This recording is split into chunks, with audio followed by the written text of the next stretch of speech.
phonics صوتيات. السلام عليكم يا أصدقاء.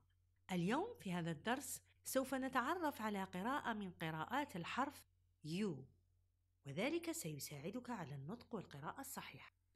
Let's get started. هيا لنبدأ. يقرأ الحرف U أ. لنرى أمثلة عن ذلك.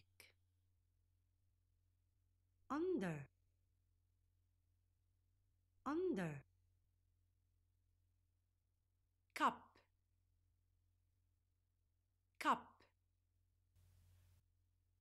rug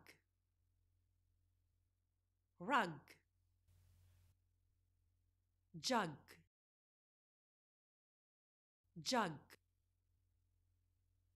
bus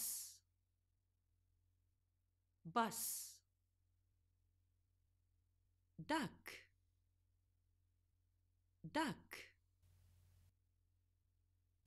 tub.